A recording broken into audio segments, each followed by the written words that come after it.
Hi, and welcome back to Focal Point, AFR Talk, free for all Friday. Brian Fisher is my name. Listen to Focal Point, the home of muscular Christianity on Conservative Talk Radio. Don't forget, a week from today, the movie God's Not Dead opens up. This stars Kevin Sorbo, who you probably know from the Hercules movies, and the basic plot has to do with an atheist professor and a student, a college freshman, who finds the courage in God to stand up for the truth and winds up debating this atheist professor, played by Kevin Sorbo, about the existence of God.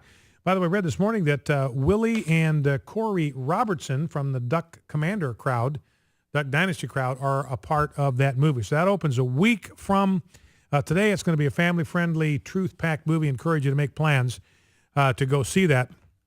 And we've also been urging you to call in and record your listener stories if Focal Point or AFR Talk has ministered to you in some way, if God has used it in some particular way in your life, if Focal Point has motivated you in some way to become engaged in the culture war, if it's helped you to grow as a Christian, if you've just been encouraged by what you hear here at Focal Point or at any of our other AFR Talk programs, we want to hear from you. Call us and share your story.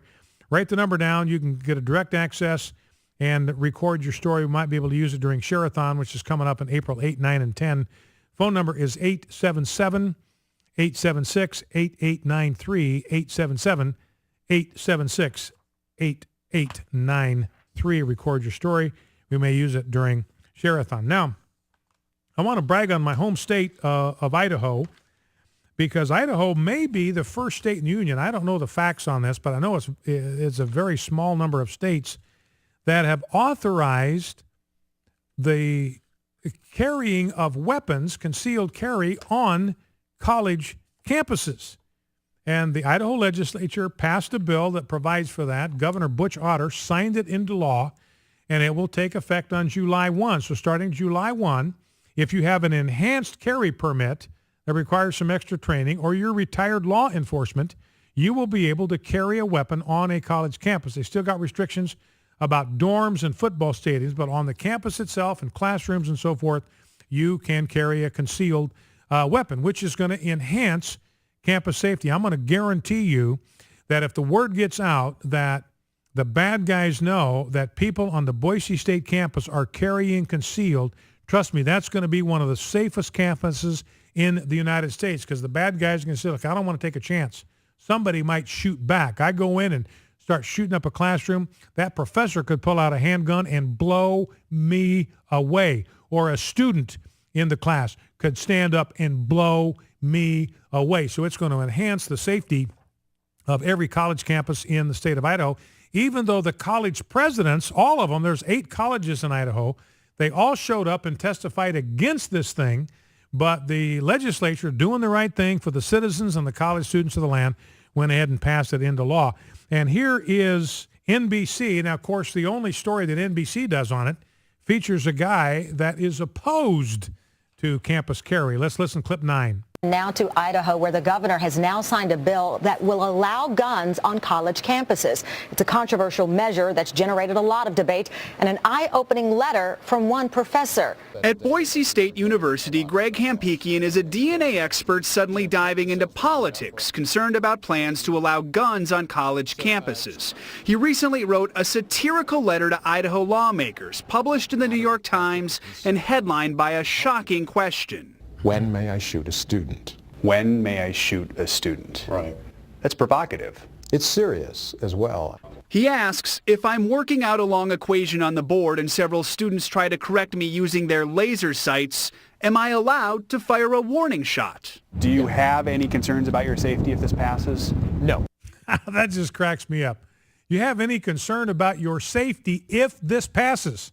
Are you worried, Professor? Here you write this piece, when may I shoot a student, makes it sound like you're alarmed about what's going to happen to campus security, campus safety if this passes into law. Are you, in fact, worried for your own safety if this law passes? And he says flatly, no. I'm not concerned. I'm not worried in the least. Well, and there's a simple answer to that question. When may I shoot a student? Well, when he's threatening your life or the lives of your students with a gun. That's when you can shoot a student according to this law. So good for the Idaho State Legislature, good for the Idaho Governor Butch Otter. This bill had come up before. Back when I was in Idaho working in politics there, I actually testified on behalf of this, basically this same bill, different bill, but same idea. Testified on behalf of a campus carry bill back in probably 2008. And I went before the committee and I said, look, if you go to the words of Jesus himself, he justified self-defense and the carrying of a personal weapon for self-defense. And I quoted the passage from Luke 22 where Jesus said, look, up to this point you haven't carried a sword, but from now on you better sell everything you got, sell whatever you need to do, and get yourself a sword, because I am going to be numbered with the transgressors. You're going to be identified with me. You're going to be numbered with the transgressors. You may need to be in a position to defend yourself, so get yourself a personal weapon for your own defense. That's Jesus Christ himself telling his disciples to do that. So anyway, glad to see this thing finally passing into law. I mentioned earlier that the Democrats are running scared. I mean, they are freaked out over what happened in Florida. You've got a first-time candidate, a low-profile Republican, never run for office before, was outspent 3-1, lackluster campaigner going up against a high-profile Democrat that won this district in the gubernatorial race 2010. All of the cards were stacked against, the decks were stacked against this Republican candidate, and he won. And he won for two reasons, because he campaigned against Obamacare and against amnesty. A lot of people forgetting that second thing there. This was about amnesty as much as it was about Obamacare. And so the Republican candidate won despite all of the odds being against him. This has freaked them out. Here is Chris Matthews, clip 1 on with Joe Scarborough, basically admitting that he thinks the Democrats are going to get hosed in November. So at the Wall Street Journal dichotomy between Democrats and Republicans that came out yesterday, and I thought it was powerful. The Democrats are in a kind of a conciliatory, soft mood. They want to negotiate. They want to make deals across the aisles. They want to fix Obamacare. On the Republican side, it's much harder. They want to get rid of Obamacare, plain and simple, and they don't particularly want to negotiate so much. They are in a hard and fast position. So you see passion on one side, a hard positioning on one side, the other side unsure of itself. So you know who's going to vote. The ones that are sure of themselves, they want to get back to Christian values, and they want to get back to the elements of their beliefs, which is a kind of a base voting pattern. I think Chuck said this the other day, and it's kind of trying to read this thing, and I thought it was pretty smart. If you're a Democrat and you want to hold on to something of what you have to change the question from how do you feel, which is lousy, and we're in the blues. So we're in the blues, and Democrats aren't going to win if they continue to run in the place where they are at. And it's just amazing to me how these people can reconstruct reality in their own minds. He says the Democrats are in a soft mood. I mean, where in the world is he getting this soft mood from? Harry Reid is out there every day demonizing the Koch brothers, demonizing Republicans, condemning them. I don't see a soft mood on behalf of anyone. But he says, the Democrats are the soft mood. They want to negotiate. They want to make deals across the aisle and fix Obamacare. Well, don't forget, they had a chance to do that back in 2009. They passed Obamacare without a single solitary Republican vote. So they got themselves in this fix because they refused to negotiate and refused to make deals across the aisle. Now, here is clip number 2 where Chris Matthews is even more depressed. You've got to get out there and put a very strong, bold picture what the Republicans would like to do and say that's what they're going to do. You got to get very tough, and that way you can probably have a chance of not taking a big loss in the House. But even then, given the turnout you talk about being low this time, it's going to be very hard to hold the Senate. I think the Senate goes. I think we heard from the ghost of Christmas future this week, which is they're going to lose the Senate. So they better change the name in this game. And that means Steve Israel's got to do it, and Michael Bennett's got to do it in the Senate side. They got to change the game to what side are you on, and expect the worst from the Republicans.